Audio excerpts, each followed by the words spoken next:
देश भर में अगर बात करें तो शिक्षण संस्थानों में न सिर्फ शिक्षकों की कमी हुई है बल्कि कई सारे स्कूलों को भी बंद कर दिया गया है। इसी को लेकर के बीएसपी सांसद रितेश पांडे ने आज लोकसभा में सवाल भी पूछा है। हमारे साथ बातचीत के लिए मौजूद है। सर, आपने सवाल भी पूछा है, शिक्षण संस्थान भी बंद हुए हैं और शिक्षकों की भी भारी कमी है। उत्तर प्रदेश के अंदर भी कमोबेश ऐसी स्थिति है। क्या कुछ जवाब आपको मिला है? देखिए, मैंने जो प्रश्न उठाया था वो एक स्थगन प्रस्ताव दिया था जिस पे मैंने मांग की थी कि इस विषय पर चर्चा हो। हाल ही में राज्यसभा में एक सवाल के जवाब में अन्नपूर्णा देवी जी ने अपने उत्तर में कहा था कि करीब 20,000 स्कूलों की कमी हुई है, मतलब उनको या तो विलय किया गया है और या तो वो बंद हो गए हैं कोविड और महामारी के दौरान, और लगभग 2 लाख टीचरों की जो है उनकी नौकरियां चली गई हैं। ये कहीं ना कहीं एक बहुत ही बड़ा हमारे समाज के लिए, देश के लिए एक चिंता का विषय है, क्योंकि अगर बेसिक लेवल पे ये जो शुरुआत होती है हमारे बच्चों की और उस लेवल पे जो इंफ्रास्ट्रक्चर है वही अगर कम होता चला जाएगा ग्रामीण इलाकों में और टीचर्स नहीं रहेंगे, स्कूल बंद हो जाएंगे, तो कहीं ना कहीं एक बुरी शुरुआत की वजह से आगे का भविष्य भी जो है अंधकार में चला जाता है। और इस विषय को लेकर के सरकार से स्पष्टीकरण और चर्चा की मांग करने के लिए हमने ये स्थगन प्रस्ताव के तहत, नियमों के तहत जो है लोकसभा में उठाने का काम किया था। सर, उत्तर प्रदेश में भी कमोबेश ऐसी स्थिति है। लगातार देखा जाता है कि दूर दराज के इलाकों में न तो शिक्षक पहुंच रहे हैं और न ही शिक्षण संस्थान है। तो क्या वहाँ की स्थिति को लेकर भी कोई आप चर्चा के लिए कोई ऐसी मांग करेंगे? जी, देखिए, बिल्कुल आप सही कह रहे हैं कि दूर दराज के इलाकों में जो शिक्षण संस्थान हैं भी वो उसमें बहुत कम बच्चे रहते हैं और मेरे ख्याल से इसी सब को लेकर के स्पष्टीकरण की ज़रूरत है। जहाँ पे बच्चे कम थे इन दूर दराज के इलाकों में, क्या उनका विलय दूसरे स्कूलों में किया गया है? यदि किया गया है तो वो जो बच्चे थे क्या वो दूसरे स्कूलों तक जा सकते हैं या नहीं जा सकते हैं?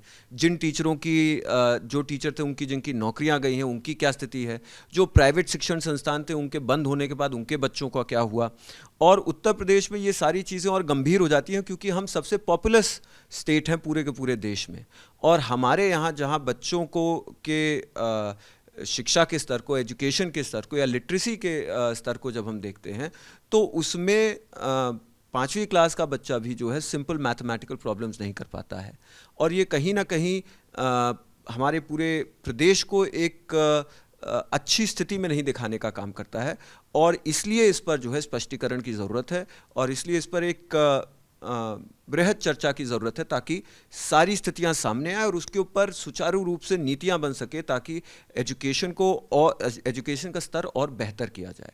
चूंकि शीतकालीन सत्र चल रहा है, अगर बात करें विंटर सेशन की शुरुआत हुई है, अंबेडकर नगर के कौन से ऐसे इशू रहेंगे जिसको आप पार्लियामेंट में उठाने वाले हैं? देखिए, अंबेडकर नगर के बहुत सारे इश्यूज़ हैं। सबसे पहले तो हमारे यहाँ जो कुछ बेरोज़गारी का एक बहुत ही बड़ा इशू सामने आकर के खड़ा हुआ है।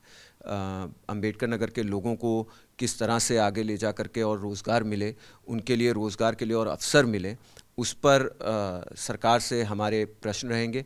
ख़ास तौर से हमारे यहाँ मैंने लोकसभा में एक नियम के अंतर्गत मैंने जो है जो हमारी महिलाएं हैं, आशा बहुएं हैं, उनको नियमित करने के लिए भी प्रश्न लगा रखे हैं। इतनी मेहनत के बाद भी, ओवर टाइम ड्यूटीज़ करने के बाद भी, कोविड में कोविड वॉरियर की ड्यूटी करने के बाद भी उनको नियमित नहीं किया जा रहा है, उनकी सुविधाओं को और नहीं बढ़ाया जा रहा है। ये भी एक बड़ा इशू है। और तमाम, जैसे अभी हमने उड़ीसा में देखा है कि किस तरह से वहाँ पे एक स्टेट्स गवर्नमेंट ने जो है तमाम जो जॉब्स होती थी, जो नौकरियां होती थी, जिनको संविदा पे किया जाता था, स्टेट ने उसको अब कहा है कि वो उनको नियमित करने का काम करेंगे। तो इस प्रकार से केंद्र सरकार की और प्रदेश सरकार की जो नौकरियां हैं जिनमें लोग कार्यगर हैं, उनको नियमित करने के लिए भी ये इश्यूज़ हम लोग उठाने का काम करेंगे। ये अत्यंत ही ज़रूरी है क्योंकि अगर आप देखेंगे तो एक सम्मानजनक जीवन के लिए कम से कम नहीं तो 18,000 रुपये या 18,000 रुपये से ऊपर की तनख्वाह होनी चाहिए।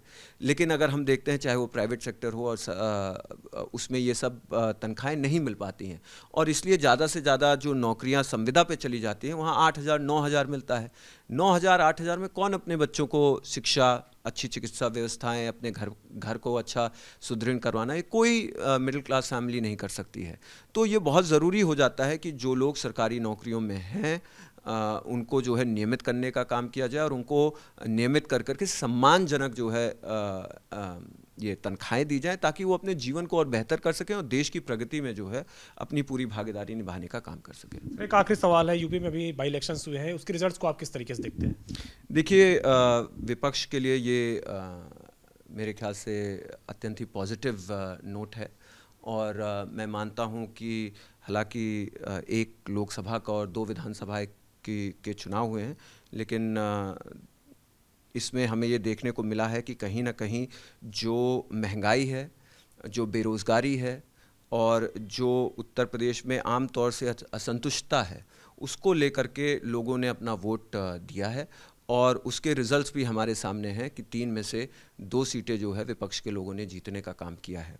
आगे चल करके मेरा मानना है कि ये जो लोगों के अंदर असंतुष्टता है, ये कहीं ना कहीं और उभर करके सामने आएगा और इसका परिणाम आगे आने वाले चुनाव में भी हम लोगों को देखने को मिलेगा। अभी आप देख रहे हैं कि सामने जो है नगर निकाय चुनाव भी हैं, उसके बाद निकाय चुनाव तो मान लीजिए शहरी चुनाव होते हैं, लेकिन उसके बाद भी जो लोकसभा के चुनाव आएंगे इसमें भी इसका प्रभाव देखने को मिलेगा।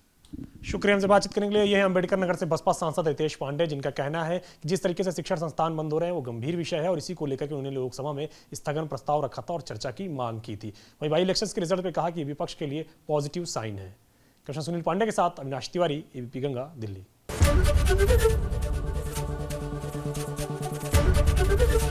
एबीपी गंगा, खबर आपकी, जुबान आपकी।